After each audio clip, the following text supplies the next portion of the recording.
Hello and welcome again to a new webinar. Before we get started, again, we would like to ask you to share the feedback and like the videos, and also share the videos on your social media networks. That would be highly appreciated. My name is Tom Wittig, and I will be again leading you through the webinar today. Our topic today is about succession planning and handover, and the overall question is, how can succession planning succeed? And our topic today is about giving and taking in balance and in tune. So the question is always how we can initiate a succession procedure or a process. And of course it is characterized by at least two parties. One is the giving party and one is the taking party, or who is taking over. And we have to keep an eye on both, of course, and turn to both players here, of course. As a reminder, this is what we talked about several times now in previous webinars, and you're welcome to explore that in the replays of the previous sessions. We always take a systemic view on the situation, which means that we take a look at who belongs to the system and who needs to be involved and seen and given a place in this entire spectrum. Our focus for the discussion today is, of course, very specifically about the successor candidate, or the person who wants to take over a certain position or a business or a family business, and of course the founder and owner, or it could be also several people, the founders or owners. It's very common that it's a group of founders, or if it's a family business, that it's a couple who is transitioning, for example, into retirement or into a new chapter of life, and they would like to make sure that there is a smooth and effective transition, of course. And the question is always, what does it mean, giving and taking in tune? In simplified terms, this is, of course, a key for any situation where we have a handover. It's not only for, let's say, a succession in a family business, but also for a leadership succession, which is a crucial moment for not only the leaders, but for the entire constituency of people who belong to it. And we will come back to that in a moment. But easily said, first of all, one has to be prepared to give. And if the person who is handing over is not prepared to share and give with the others, then we might have a big challenge. And likewise, the other one has to be prepared to take. Now, it sounds very easy and simple, but oftentimes this is a crucial element in every transition, because sometimes it's not that the person who is handing over doesn't want to give or share. It's sometimes so that the successor candidate does not want to take over, or doesn't even want to be influenced, which is okay, which is fine, but it requires, let's say, a different kind of working then. And then, of course, the successor can only take what the previous owner is prepared to give. He cannot take much more. And often what we see in systemic constellation, when we work through the challenges and the entanglements of such a situation, is that sometimes a successor wants to take more than he can actually, he's being given or he's being offered by the previous owners. And that leads to a challenging situation. So one always needs to know exactly what is here the balance of giving and taking.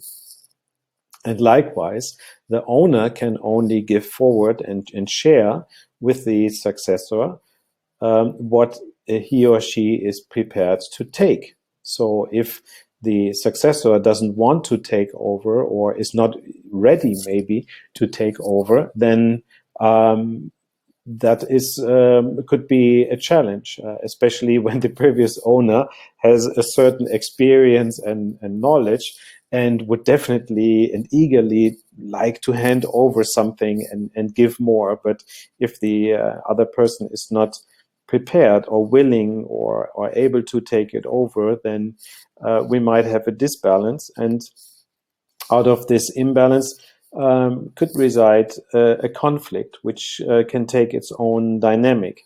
And sometimes for no apparent reason, and sometimes for unspoken reasons. There are hidden dynamics that unfold over time, which could ruin a whole transition, and which could make it very difficult, or even make a very risky situation out of such a handover. So these are simple things to keep in mind. And each party should then ask herself or himself, where I am, what am I willing and prepared to take or to give, and where do we see the balance? And if what we see is when the balance, a good balance is met, then the succession can actually proceed, and it doesn't get into a challenging moment. But for many people who are actually being asked to support and enable a succession planning and a transition, the question is always, who should I work with? So who should be the person that should be the recipient of the support or the coaching or the advisory?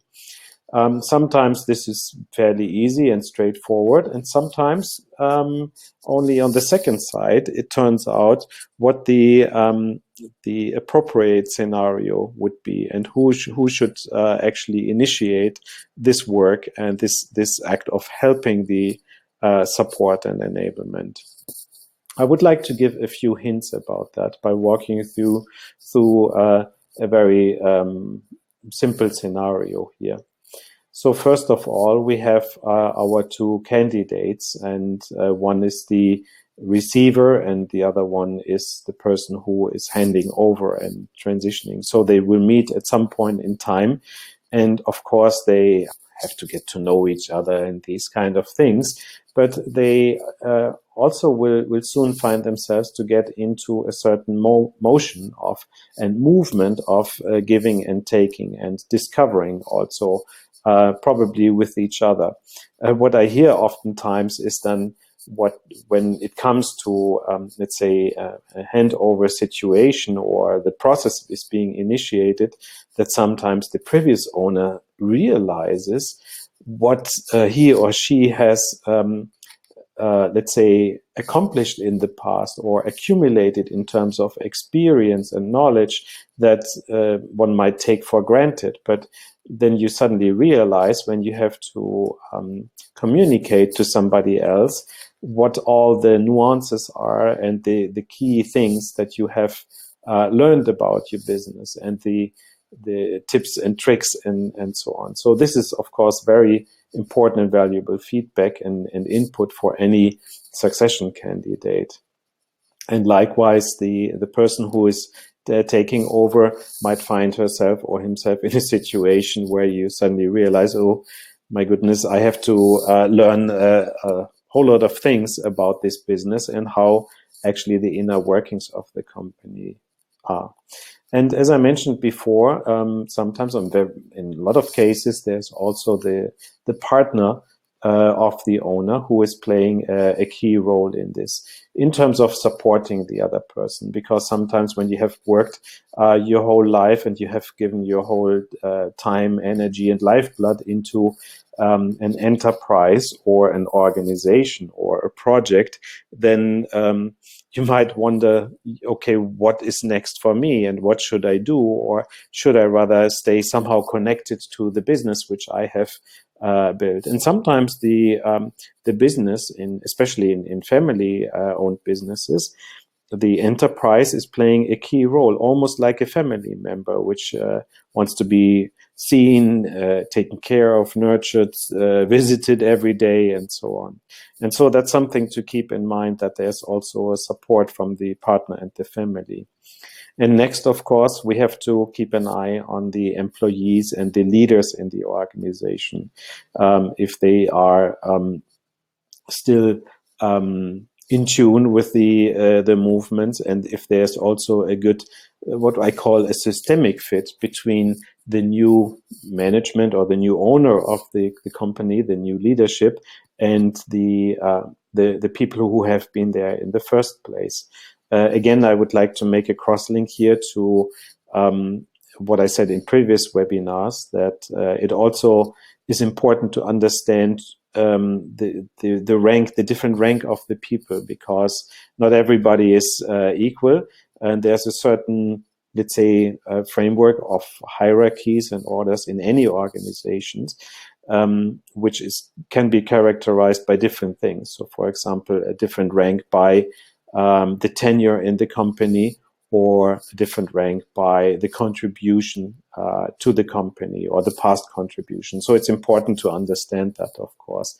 And through the work with that we do with systemic constellation, we sometimes discover the entanglements that come when there is not, let's say, an initial good fit between the team and the new leadership. So we have to work through that, of course. And there are other people.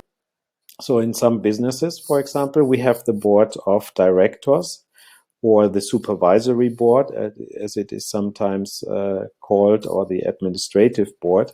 And these are most often independent outside directors who have been called into the business and who have a certain duty and responsibility in their role and for the businesses and the stakeholders. For example, the owners of the business, and for the investors or other members. So we have to keep that in mind. And always the question here will be, who should be the one or the entity or the person who is initiating also the succession and the support and enablement of the succession, which is typically a very long process.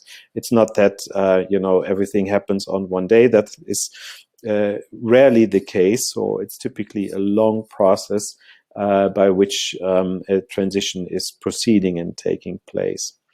And of course, here as a representative for all the clients, the many clients, hopefully, for any business, they also have to be seen and regarded in this whole picture, because the clients could respond very sensitive if there are surprises, and especially if there are unfavorable surprises that they experience.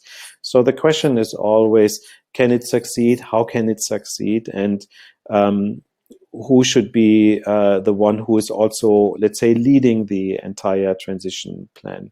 It's not that everything is prepared on the silver plate. So it's actually work to work through that and figure out a plan how to do it.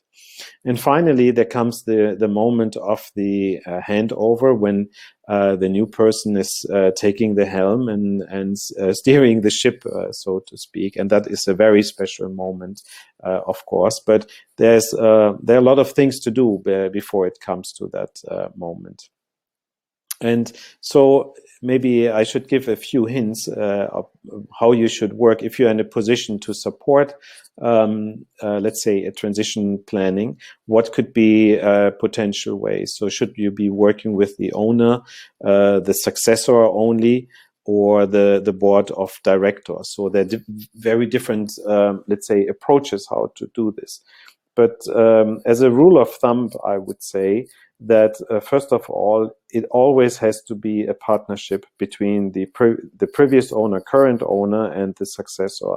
It would rarely work if it's only about one person and you are supporting only the successors, because sometimes they find themselves into let's say, a certain challenge or a situation where the handover doesn't proceed anymore for certain reasons, or it has proceeded and it's not working anymore. And then the successor is calling back the owner, which then can create a whole slew of ripple effects in the organization, and insecurities and risks also in the organization.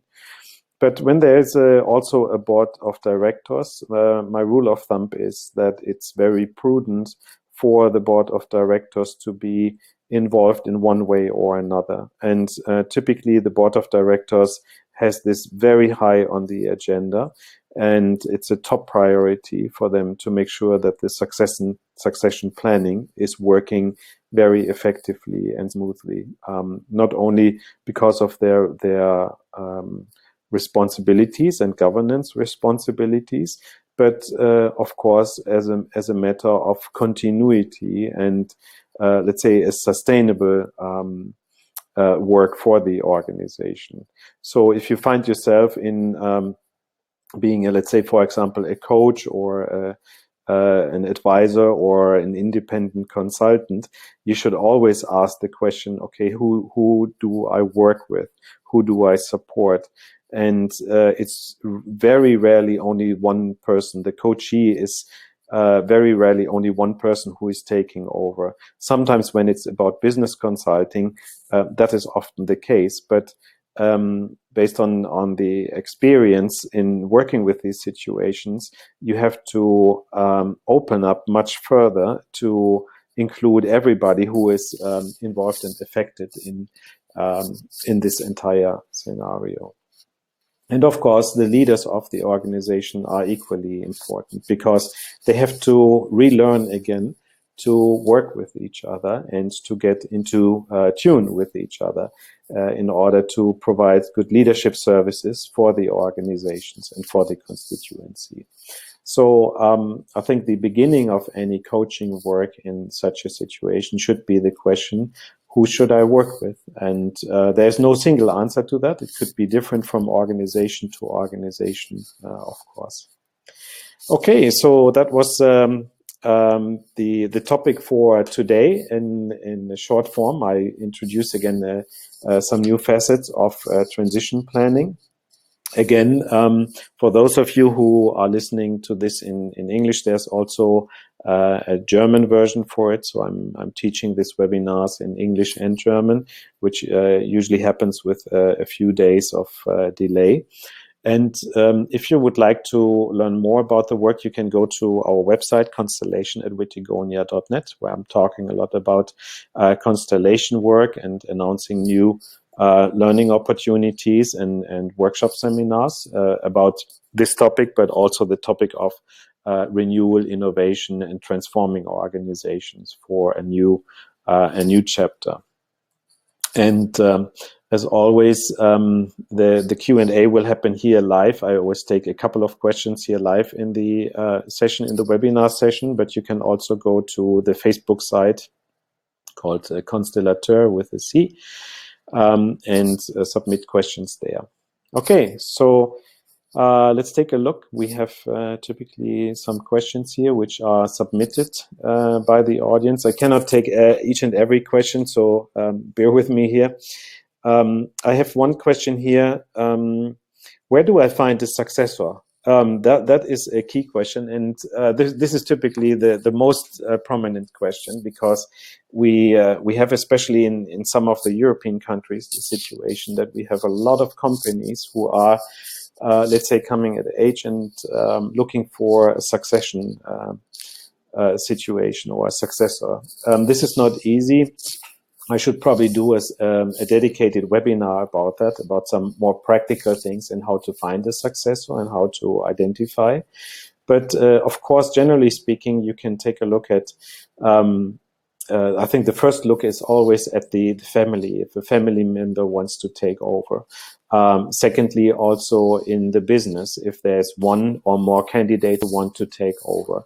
I have seen some situations where the business is, or the organization is handed over to an entire team. That is a very different way of working then, but it's also possible. It's also a very favorable way of doing it. Other ways could include, for example, partnering, selling the companies, or looking at, let's say, very different, somewhat unconventional ways of finding successors. My general recommendation is to start with this early. and not in the last minute, of course. And the preparation doesn't begin by looking into the newspaper and see what you can find there, or searching the web, or whatever, but really to prepare yourself and the organization, prepare the mindset of the organization for the succession planning. I think the key challenges typically arise when there are surprises, unfavorable surprises. So my recommendation is to minimize these surprises unless you have planned for a big surprise there. So the next question here is, how long should such a coaching be? When should it start? When should it end? A good question. It really depends also on the scope, of course, of the organization and the difficulties, but also the degree of readiness, of course. If an organization is, and the leader of the organization is ready to hand over, then sometimes the coaching can take less time. Again, I would recommend to start early and not when it's pretty late in this entire process.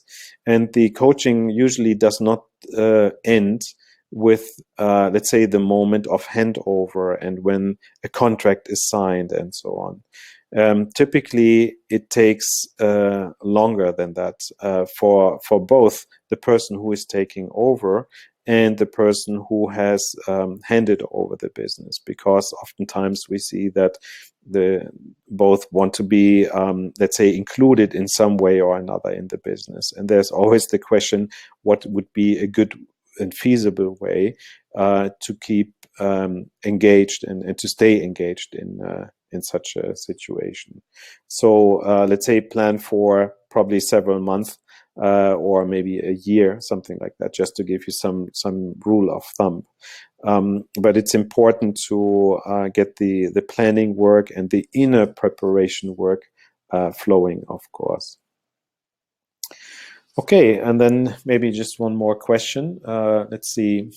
Yeah, this question I get actually a lot from participants of the seminars, the Constellation seminars, and the individual counseling, and it's about letting go. So oftentimes we find that a person is very much looking forward to handing over a business, but then when it comes to the specific moment of handover, they find out that it's very difficult to actually do it and to do the handover process. This is and I fully acknowledge that this is a very challenging situation. And the question is always, you know, what drives the motivation and what is behind this, of course. I would recommend to maybe also work through this very specifically, through this question, what is going to happen to me and what is in it for me when I am actually reaching the point of handing over, and I'm looking at the, let's say, the fruits of the labor of sometimes a lifetime. What am I going to do with my talents and the resources and the experience that I have? So in which context of serving do I want to put it? I mentioned the guided meditations. This is actually one way to work through this. Another way is to of course, participate in the seminars where we are addressing such questions. So you're welcome to do that. Okay, so that is then it for today. I want to thank you again, and please keep in touch on our YouTube channel and also the mailing list. Sometimes in the future there will be some sessions which are not on the YouTube channel, and we will communicate exactly where to find them. If you would like to suggest a topic or a seminar location or host a seminar, just feel free to reach out via email to us, to constellations@wittigonia.net, and be happy to accommodate that. Also, some international seminars are going to be announced fairly shortly. So if you have a preference there, please let us know. And here again is the list of the entire ways to get in touch and to stay connected via the social channels. So thank you again, and I am looking forward again to the feedback. You're welcome to send it in, and also your experience reports from the work, from the meditations and seminars. This is always appreciated. And as always, I wish you good luck with your transition, succession planning, and handover, and more importantly, also for everybody with the new chapter in life when you have transitioned into the new realm. Good luck.